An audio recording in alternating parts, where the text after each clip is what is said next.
Hello. हाय। अच्छा, जैसे कि हमने हमारे यूट्यूब चैनल का यूट्यूब जर्नी का शुरुआत किया है, तो शुरुआत हमेशा अच्छी पॉजिटिव स्पिरिचुअल चीज़ों से होना अच्छा होता है। इसीलिए हम डेली हमने तय किया है कि भगवत गीता का हम एक श्लोक रिसाइट करेंगे और उसके मीनिंग के साथ। हमने भी कभी पढ़ी नहीं है भगवत गीता, हमारा भी फर्स्ट टाइम है। जो भी पढ़ के हम जो भी समझेंगे इसी के थ्रू समझेंगे। और हमें जो भी लगता है कि एज यूथ भी कि कोई भी स्पिरिचुअल लेसन का या बुक्स का काफ़ी ज़रूरत है। आपको क्या ज़रूरत लगता है? उससे भी ज़्यादा we should know about our roots. So मतलब अभी तो उतना हम लोग मतलब जितना हम लोग बिजी हो चुके हैं अपने लाइफ में, तो अभी तो उतना पता नहीं चलता। सो दिस इज़ हम लोग को थोड़ा बहुत स्टोरीज पता है, तो स्टोरी से कनेक्ट करके ही हम पढ़ेंगे।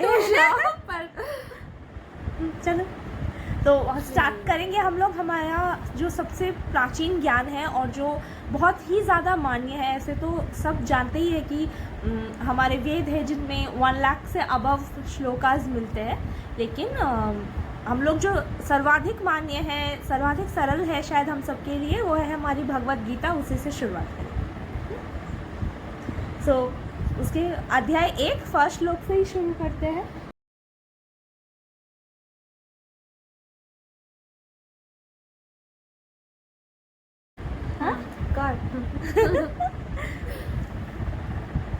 धृतराष्ट्र उवाच धर्मक्षेत्रे कुरुक्षेत्रे समवेतायुयुत्सवः मामकाः पांडवाश्चैव किं कुर्वत संजय। तो पहला श्लोक का मीनिंग है धृतराष्ट्र उवाच, मतलब धृतराष्ट्र ने कहा, धर्मक्षेत्रे कुरुक्षेत्रे समवेता युयुत्सवः मामकाः पांडवाश्चैव किं कुर्वत संजय। धृतराष्ट्र ने कहा, हे संजय, धर्मभूमि कुरुक्षेत्र में युद्ध की इच्छा से एकत्र हुए मेरे तथा पांडु के पुत्रों ने क्या किया। मतलब श्लोक स्टार्ट ही हो रहा है बैटल फील्ड से। मतलब पिछला जो भी होना था, जो हमें पता है महाभारत की स्टोरीज हो चुके हैं, अभी दोनों सेना मतलब ऑलरेडी बैटल फील्ड में खड़ी है और धृतराष्ट्र यहाँ किसी से बात कर रहे हैं। तो आपको पता है किससे बात कर रहे हैं? कृष्णा नहीं, कृष्णा तो बैटल फील्ड में है।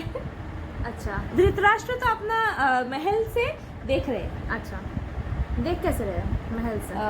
उनका हाँ देख रहे हैं ऐसे, क्योंकि तब तो टेलीविजन नहीं होता था। लेकिन उनके जो सारथी थे, संजय नाम था उनका, तो उन्हें वो वेदव्यास के मीन्स फ्रेंड नहीं, जो रथ चलाते हैं, तो उनके सारथी का नाम था संजय। तो उन्हें वेदव्यास से एक्चुअली वो फेवर्ड थे या वरदान प्राप्त था कि वो कोई भी दूर की चीज़ उस समय ना उपस्थित रह के भी देख सकते हैं, जिसे हम दूरदर्शन कहते हैं एक्चुअली।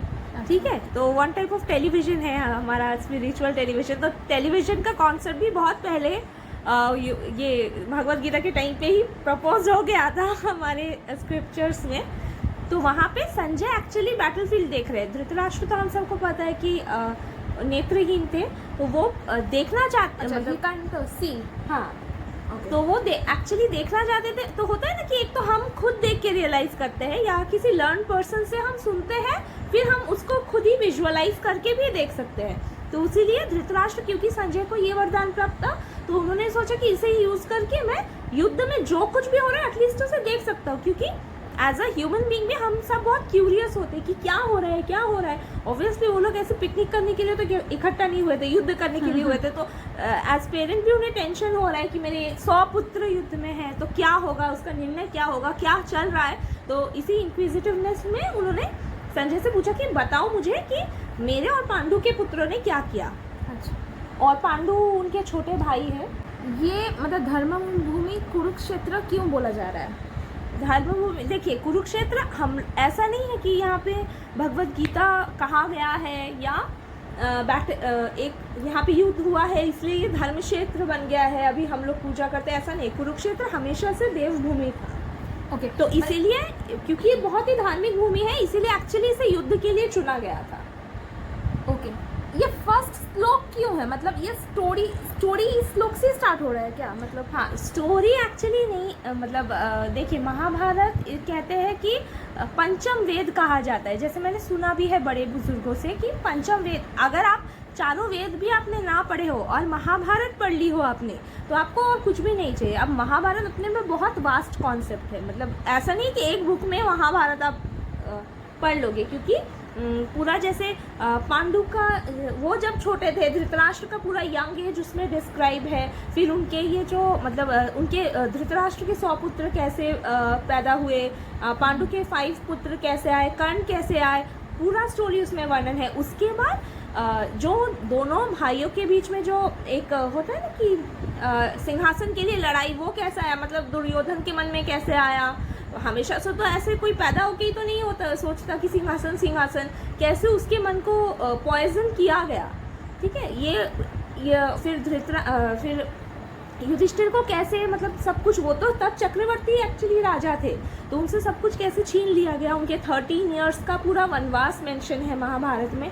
उसके बाद इतना सब होने के बाद 13 साल बाद जब पांडव आए कि हमने तो ठीक है, हम लोग जुए में हार गए, तो हम लोग ठीक है, अब हमने तुम लोग का दिया, सजा भी काट लिया, 13 साल का वनवास दिया था उनको, इसके बाद तो हमें अपना राज्य मिल जाना चाहिए, क्योंकि हो तो खेल रहा था ना, जुआ तो खेल है, तो अब हमें राज्य दे दो। लेकिन तब दुर्योधन नहीं देना चाह रहे थे। ओके। तो एज अ क्षत्रिय अगर कोई आपकी चीज़ आपको नहीं देगा, तो हम लोग ही कहते हैं ना इन जनरल कि यहाँ पे सब छीन के मांगते हैं, ये करते हैं। तो एज अ क्षत्रिय ऑब्वियसली फिर युद्ध हुआ, दुर्योधन भी क्षत्रिय थे, ठीक है। तो उन्होंने भी कहा कि अगर आपको कुछ लेना है तो मांग क्यों रहे हो, आप युद्ध करके मुझसे छीन लो, अगर आप में उतना एक कैपेबिलिटी है। तो इसीलिए एक्चुअली दोनों ने हर तरह से कोशिश भी की गई कि युद्ध ना हो, कि अल्टीमेटली डिसीजन हुआ युद्ध हो रहा है। और अभी यहाँ पे एक्चुअली पूछ रहे हैं धृतराष्ट्र की क्या चल रहा है अभी, और एक्चुअली अच्छा, सो this is already ongoing war, हाँ, जिसके बीच में हाँ, ये स्टोरी है, हाँ, ये स्टार्ट हुआ। हाँ, now he is asking someone, हाँ, मतलब उसके अभी साथ इसी स्टोरी के बीच में एक कन्वर्सेशन हो रहा है, मतलब जो भगवत गीता एक्चुअली है कृष्ण और अर्जुन के बीच में, that is Bhagavad Gita. Okay, दोनों का श्लोक की स्टार्टिंग फ्रॉम धृतराष्ट्र से शुरू हो रहा है कि वो पूछ रहे हैं, तभी तो बैटलफील्ड का हाल सब सुनाएंगे संजय, तभी तो बैटलफील्ड में ही बोलेंगे कि अर्जुन क्या बोल रहा है कृष्ण से, क्या बोल रहा है कि मैं युद्ध नहीं करूंगा। तब कृष्ण उनको जो ज्ञान देना शुरू करते कि क्यों नहीं करोगे युद्ध, वो तो क्षत्रिय का धर्म है, वही तो एक्चुअली ज्ञान है भगवत गीता का। तो वो यहाँ से स्टार्ट हो रहा है क्योंकि संजय नैरेट कर रहे हैं वो स्टोरी। तो यही फर्स्ट श्लोक का सिग्निफिकेंस भी है। ओके, श्लोक मतलब श्लोक यहीं पे खत्म हो रहा है, या फिर इस श्लोक का ये जो 2 लाइन का श्लोक था, ये इसका मीनिंग इतना ही है? हाँ, इसका मीनिंग यही है कि धृतराष्ट्र ने फर्स्ट क्वेश्चन प्लेस किया है, मतलब उन्होंने बैकग्राउंड रेडी कर दिया है भगवत गीता का कि बताओ संजय अभी कि अपना दिव्य दृष्टि से देख के हाँ क्या हो रहा है युद्ध भूमि में। अब भगवत गीता में आगे मेंशन होगा कि क्या चल रहा है। नाउ जस्ट धर्म क्षेत्रे कुरुक्षेत्रे संवेता युयोत्सवा मामका पांडवश्च वा किम कुवार्त Sanjay. Okay, now the meaning is Dhritarashtra ने कहा है संजय, धर्मभूमि कुरुक्षेत्र में युद्ध की इच्छा से एकत्र हुए मेरे तथा पांडव के पुत्रों ने क्या किया। Okay, so this is the question he asks to Sanjay, and आपने जो भी डिस्क्राइब किया that is the answer of this question. क्या मैंने डिस्क्राइब किया? अभी तक आपने डिस्कस किया ना कि उन्होंने पूछा क्यों पूछा, एंड दी होल स्टोरी, हाँ, पूरा वो बैकग्राउंड था, आपने बता दिया। तो अच्छा, अब मुझे समझ में आ ठीक है, फाइन। तो अभी क्या हुआ भगवत गीता में आगे, क्या संजय ने रिप्लाई दिया, अर्जुन ने क्या कहा, दुर्योधन ने क्या कहा, ये हम नेक्स्ट एपिसोड्स में जानेंगे। आप नहीं, सिर्फ मैं भी जानूंगी कि this is my first time when I want to, और आई विल टेल कि मतलब मुझे first time I am blessed कि मुझे फर्स्ट टाइम ये जानने का वो इच्छा या फिर मौका भी मिला। सो या दीदी बताएगी, हम भी जानेंगे, आप भी जानेंगे। और मुझे भी देखिए, जितना हम सबको महाभारत का स्टोरी पता है, मुझे भी वही पता है, लेकिन हाँ ये मेरे लिए भी एक ब्लेसिंग है कि हम लोग को पढ़ने का मौका मिला है, या ये बुद्धि भी जो आती है कि चलो हमें भगवत गीता से शुरू करना चाहिए, ये बुद्धि ही तो सबको भगवान का दिया हुआ है। हाँ, ऑब्वियसली, राइट। ओके, ठीक, बाय।